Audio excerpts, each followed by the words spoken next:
In November of 2021, our longtime friend Paul Webb visited us here at our rural property in Tucson, Arizona. Remarkably, he did not arrive by plane, train, or automobile, but by bicycle. Even more remarkably, his trip would not end here, as Paul would continue on across the country to St. Augustine, Florida. But his travels did not end there. No, Paul would return for yet another cross-country bike tour in 2022, and then again in 2023. Most recently, in November of 2024, Paul Webb, now at age 71, has returned for yet another Tucson stopover as he pursues his fourth loop around the country.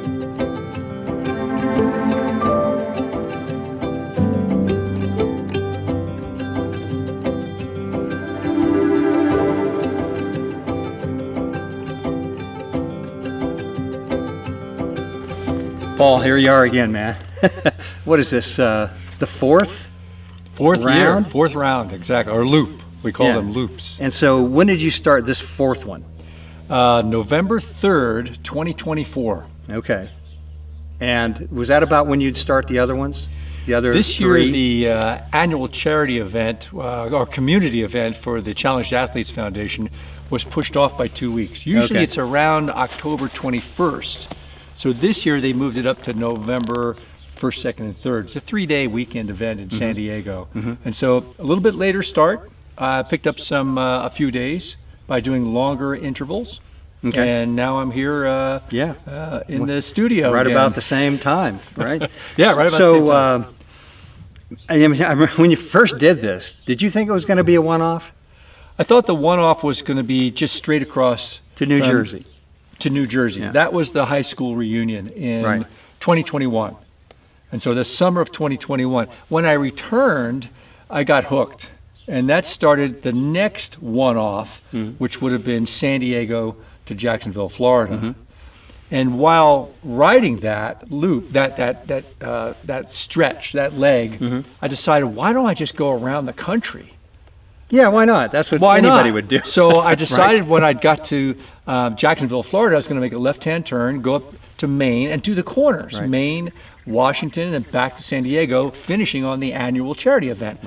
And while I was doing that, I thought, well, you know what? 3 times is equivalent to riding around the planet, navigating at the equator around just under 25,000 miles. So if I did 3 times around, I would be the equivalent of riding around the planet. Right, but then that would be it. You're done. I'd be done. Yeah. 3 and done. And as we saw in our last episode, and if you didn't see last year's video interview, he talks about how he came upon the idea that he's going to do this a dozen times up to his 80th birthday, and you're what? About to turn 71 right now. 71 in 4 days. Okay, well there it is. Happy birthday, buddy. Happy birthday. I'm the same age, so I'm 71, and it's mind-boggling for anybody. I don't care whether you're 20 or 30 or 50 or, this is amazing. So, and you're still going. You haven't changed your mind on that? No, I'm on loop number 4 of 12. All right. What's different now? The great thing about the 4th loop, as the 3rd loop also proved, was that I'm doing the same route. So I'm seeing people. And the people that have hosted me along this route. Like me. Yeah. Just like This you. your 4th visit. When you get to these areas, you let them know a couple days ahead of time, I'm arriving in your town. And I've had, Pastor Mike in Georgia at a church where he's always, now that will be my 4th visit. On the 3rd, he just threw me the keys and says, the routine. So you reach out to them. They know your schedule. Oh yeah, I have to let them know ahead of time so right. I don't blindside them. But it's usually the same week. Okay. Has anybody said, you know what? No, we don't. I mean, this is just not working for us. Maybe you should skip us this year. Not a single person. Not a one. Has skipped. If they are available, meaning if they're in town, life home, gets in the way. Yeah, sometimes. they're on a vacation, they're out of town, they can't host. Although some people, even though they're out of town, will say, "Here's where the key is. Here's the code to the house or to the gate." That's quite an offer to a hobo like yourself. Quite the hobo. So, and this bike behind us is the bike that has done all those miles. All the miles, probably up to about almost 30,000 miles. Now, of course, you've gone through a lot of tires. Components, tires, mechanicals, chains. I think I'm on my 15th chain. Yeah, so that's crazy. Right. How many miles have you done? Close to 30,000. 30,000 Because if you take the loop going around at 8,800 miles each time around. So it's in the previous films we were saying it was 8,000. But looking at Garmin and Strava, which is monitoring, it tracks you. It tracks me for the miles. It's really a little bit more, close to 9,000. So I've now been saying it's 8,800, which in 12 years is 104,000 miles. Okay. And so as I go around, those miles have been accumulating, plus the first crossing for the high school reunion. Well, you add that, I'm just under 30,000 miles. Now, by the way, things have evolved. You've learned a few things since you first you did this, and you were really a newbie. You weren't a bike packer, traveler. Not a tourer by any means. Starting this. Yeah, you never even did it. But it's like you learned a few things from fellow cyclists and had some ideas, but things have evolved. Now, by the way, we're going to have another video that there'll be a link you can go to that shows everything that the bike has on it, everything Paul carries with him, and to reiterate, everything he owns is here, on this bike. That's his RV. That's his recreational Nothing vehicle. in storage. No storage, no nothing, no home base really. In fact, where's home base? What would you call that? The home base is wherever I am at the moment. Right now. So right now, this is my home, which people always say, well, don't you miss your home? Well, I don't miss it because I'm always home. Yeah, you're always there. Always wherever I am, that's my home. So going, back to the first time you did this, and now you're, on your fourth loop.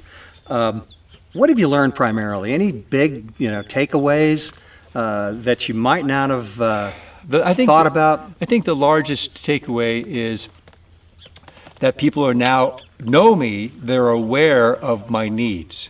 And so they anticipate my needs. You weren't even fully aware. No, but I show up at a place. I've had people come up, say, "Welcome to the house." One person greets me with lemonade, and she does this every year. Not a bottle of scotch. No, they know it better. Okay. So she's got fresh lemonade, and they know it's laundry, sleep, and nutrition, and safe harbor. And so that I have a place to sleep that evening. I think the biggest difference is the country's getting smaller. It feels smaller. Oh, absolutely. Yeah. When you go someplace for the very first time, are we there yet? Are we there yet? Right. But the second and third time, it seems shorter. Well, now I'm on my fourth loop. I know where the mountain road will start to level out 2 miles from now, and I'll get a little bit of a break on my muscles. I know that ahead of time. Let me ask you about people. I mean, you're encountering people along the way, other motorists, people that you would encounter when you go into a shop, looking for supplies, and so you're seeing people from all walks of life, and different regions, and different personalities, different cultures within the country, different ways of talking. So, what's your takeaway from that on how that changes from area to area as you travel? Well, there's still one thing that seems to permeate among all of the locations, and that's the kindness of strangers. Wow. And that's no matter where you are. No matter where I am. Wow. Okay. There's always people, and especially in the more rural areas, that want to help.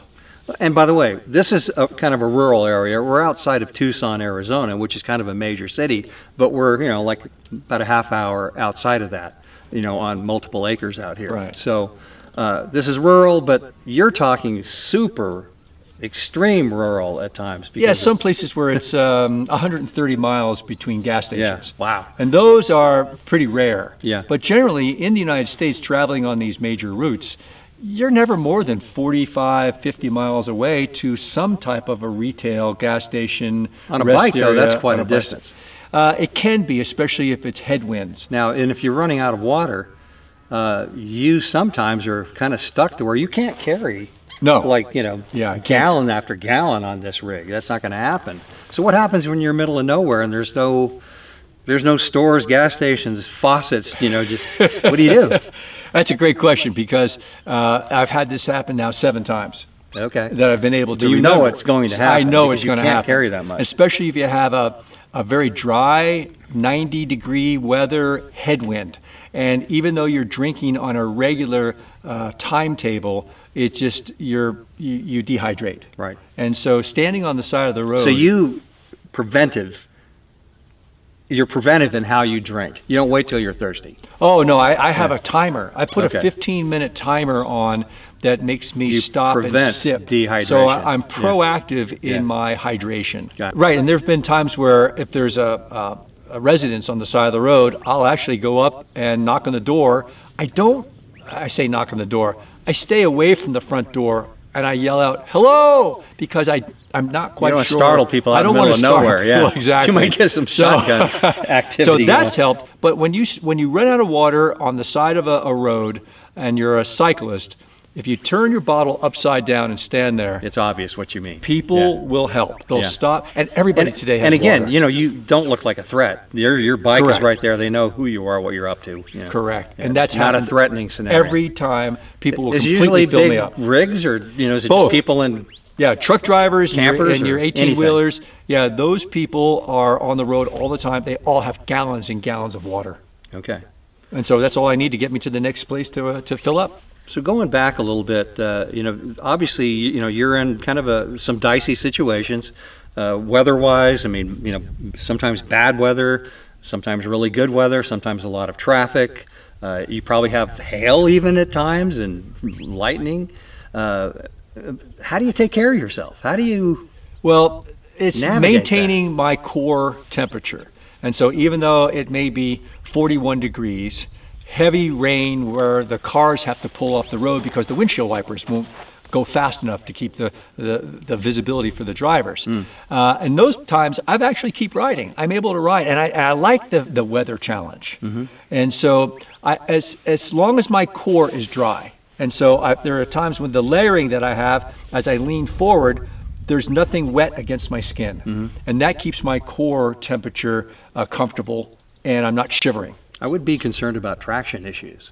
Traction issues are not Not a that big thing. of a deal Okay. because the bike is so heavy. Oh, that's right. The reference You're tracking point, in a way a yeah. typical bike. No, I've got that. You can't do that, it. That. And what does it weigh with the bike and all the gear? Well, with everything on the gear, it's a 32-pound steel frame bike alone. alone, and then 100 pounds of gear.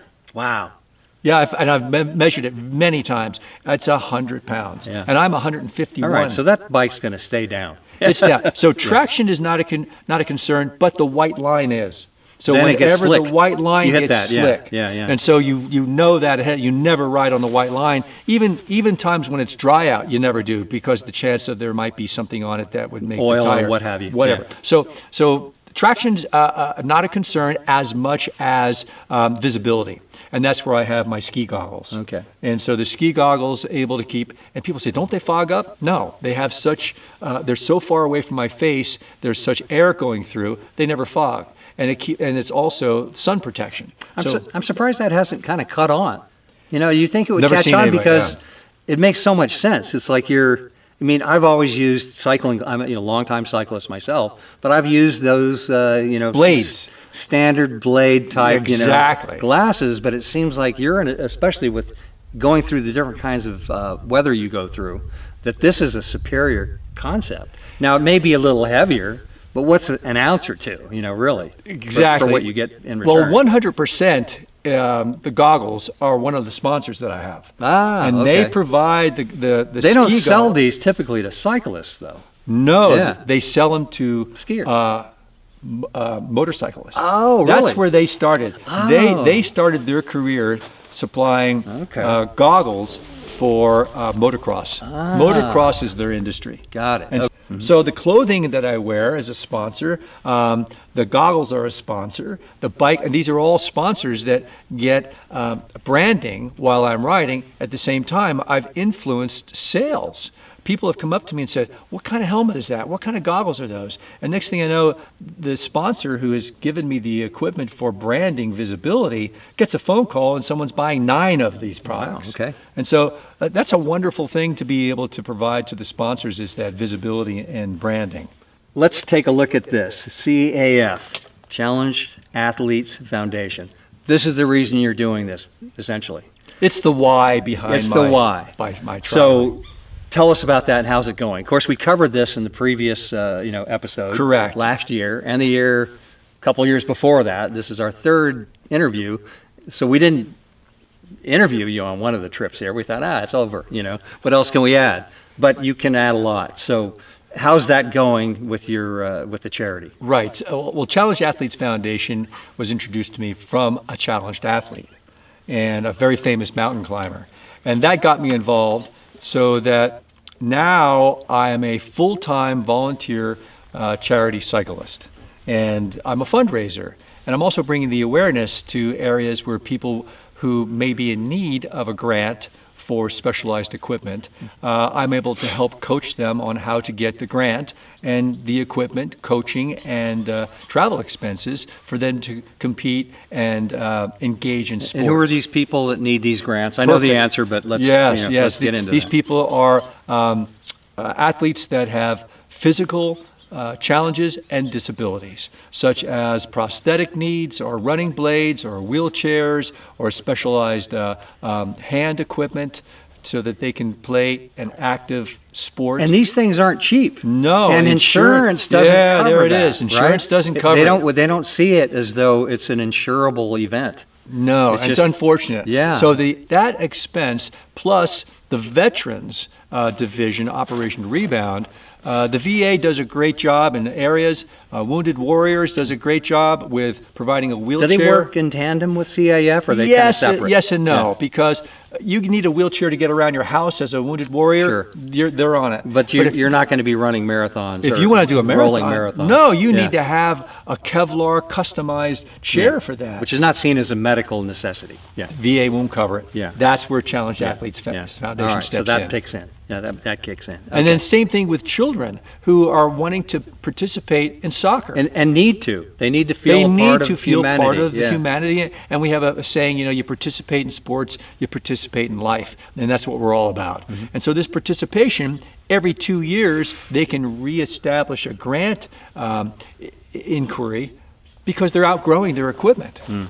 Where an adult over 18, I believe it's every 4 years. Right, okay. So things change. But these people participate in sports. I'm an I'm an athlete. And so it has we all are if we I have allow a kinship. ourselves to be what we're meant to be, right? I mean, underneath it all, we're all supposed to be athletes. I truly believe. My kinship with these like-minded people who participate in sports drove me to go more than one time around the country and go 12 times because I'm on track at $50,000 a year per year raising funds. So this is going well.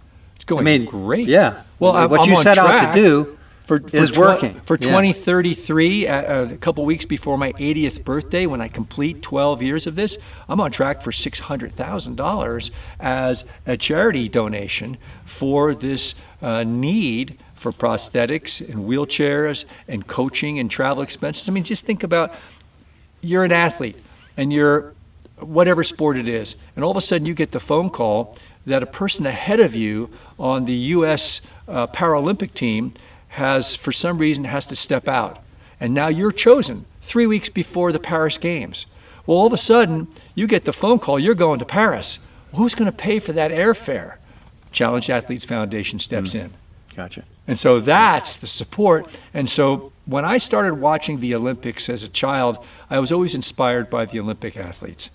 And when the flag came up, man, I got teary-eyed. When I watched the Special Olympics, which is now called the Paralympics, I'm weeping the whole time. And I didn't realize I wasn't weeping out of sadness. I was weeping out of joy for them to be able to participate.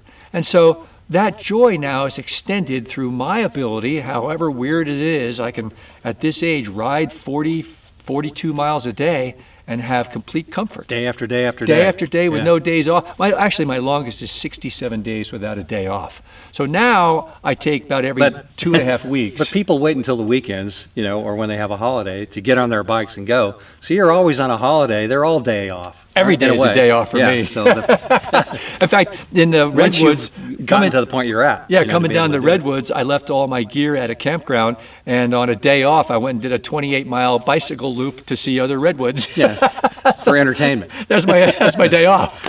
Awesome. Well, I'll tell you what, there are a lot of people watching this and probably were brought to, be able to see this interview because they're interested in the CAF, what you're doing, and how can they get involved? How can they learn more beyond this video right here? And again, they're propelling you and the cause, that you are behind. Right. When I meet people and I tell them I'm coming back another year, that's an inspiration to me to keep going. And when I tell people where their donation goes and what it does for the charity, that's their inspiration, however small or great, for the athletes to Someone keep going. watching right now wants to contribute. Right. Wants to get involved. Exactly. My last name is Webb, Paul Webb, and so we branded it as The Webb Way. TheWebbWay.com. TheWebbWay.com. And we'll put that up on the screen. And that's a great place for you to go and make any choice of your donation amount and then be involved because it all really depends on you. So you'll be able to follow me. And they're going to get more interactive. You're going to be adding more and more to it. So revisit that website here in the coming weeks, right? Because you're going to be expanding things and have more interactivity. Correct. So trying to guess where you're going next and how many see miles where a you've day? been and kind of fun places you've gone through, like Saguaro National Park, which is right next door here. You rode through that. Yes, exactly. And when I come through your area, if you're on that track, come out and say hello. Call me on my cell phone. I'll visit with you. We'll have a refreshment on the side of the road and come out and ride for 2 or 3 miles. Awesome. And then we can get video clips of that. I'll film that, and that helps other people along the route go, I want to do that as well. And so it's a perfect example to be active, to help people identify that as we go through life, the importance of exercise. And that is probably the biggest health benefit that people can do, whether it's anything, whether it's lifestyle or nutrition. Exercise still comes to the top of anyone's advice as to be more healthy. It's like the ultimate prescription. It is. You can just go do it. You don't actually need a prescription. Oh, by the way, nothing does more for you than just getting out and moving. Yeah. And by the way, there's no side effects. No negative side effects. A lot of great side effects. Yeah. They're all positive side effects. So, Michael, in addition to hosting me here in the desert, you're also a contributor, a donation to the cause. It's a great cause, man, I tell you. And it's perfect for me. Now, I've known you for, like 20 years? I mean, we've been good friends. So, when Paul came to me with this concept of what he's working on and about CAF, there's something about my background that really ties into this very closely. You've heard the word synergy, where you have 1 + 1 = 5. Well, that's really kind of what we have with the two of us meeting. We now have what the 5 is, and the 5 is the size of the footprint of how we influence people around the globe. Yeah. And so I'm going to kind of turn it over to you as to your involvement. One thing with that what you do. One thing that you and I have always shared is this sense of abundance that comes from living a life of minimalism.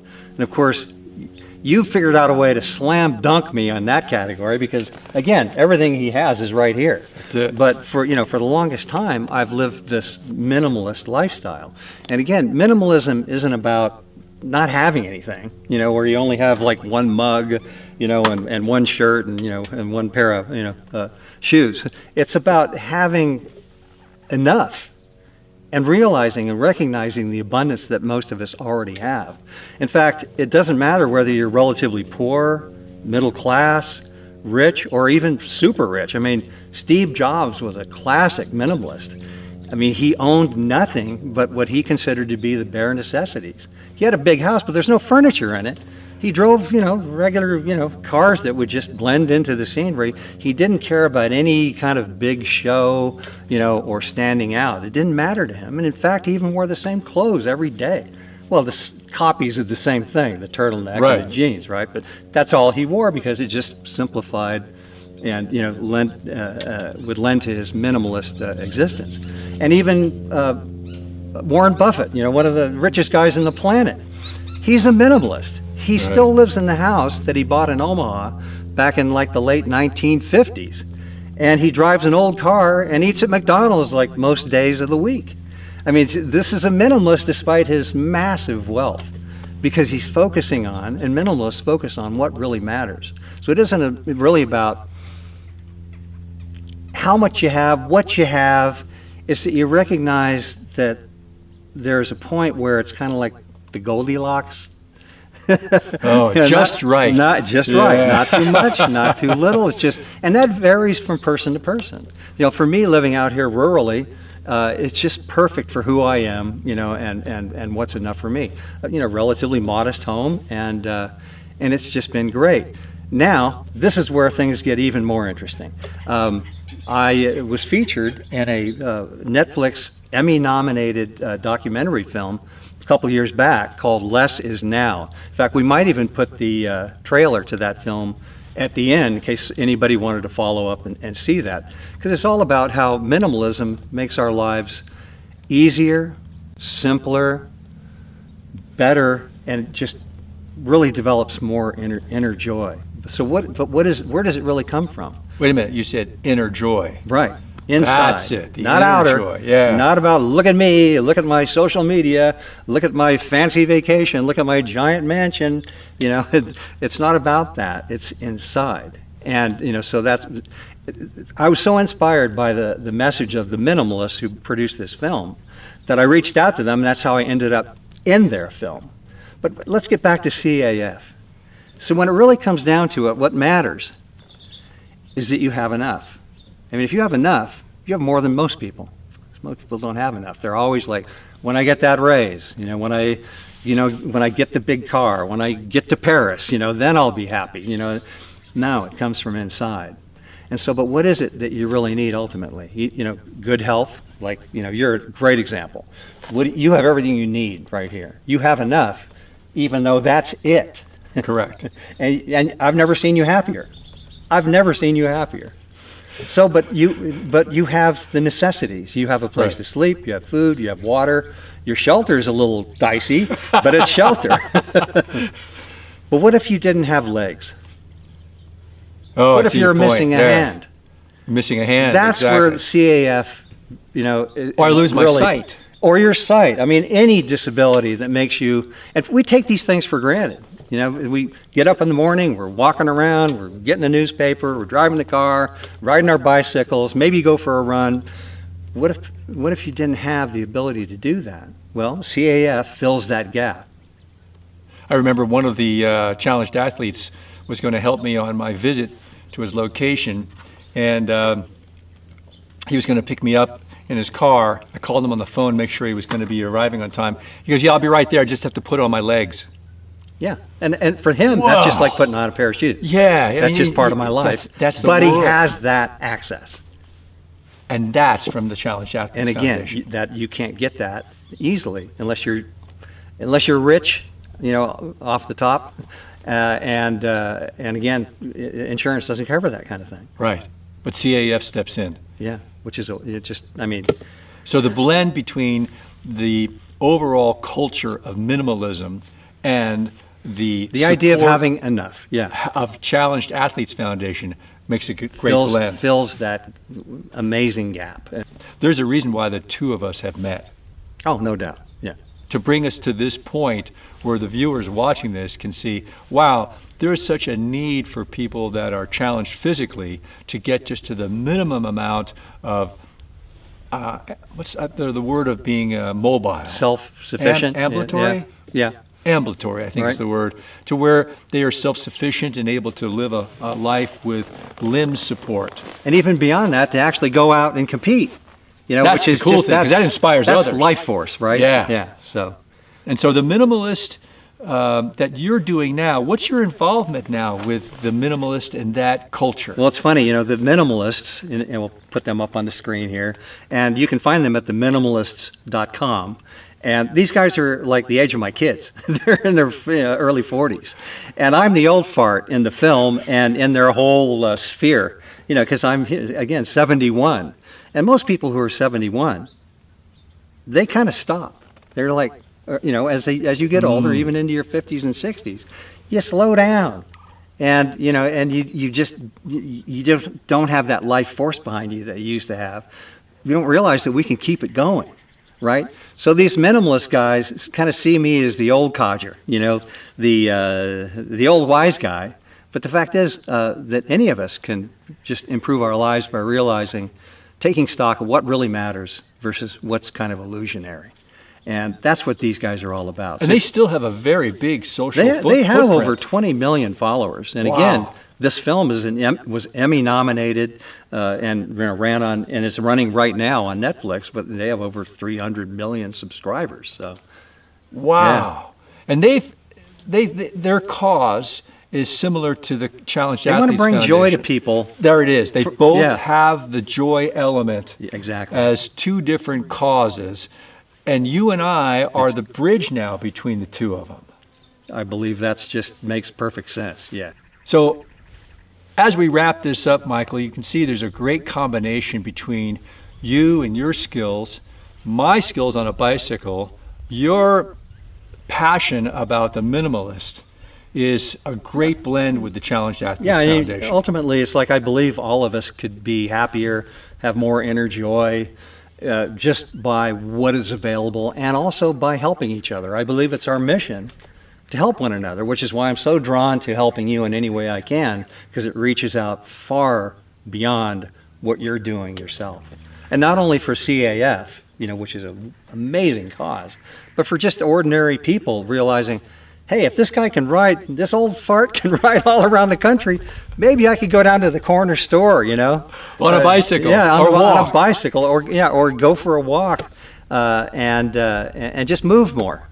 So that's very inspirational. Tomorrow morning, I'm going to start moving again. So I get back on the bike and I'll be moving. And then I guess we're going to see you again next year. That's the great part. And then the about next this. year. And the next year. then the next. I don't know, man. So I'm you have looking forward to it. You're committing to, I got to get this right now, a future 8-year annual reservation. You heard it here. I'll be back. I'm stuck with you. I love it. Great. You take great care, man. We'll see you again next year on this wonderful journey, and thanks for joining us. Come along.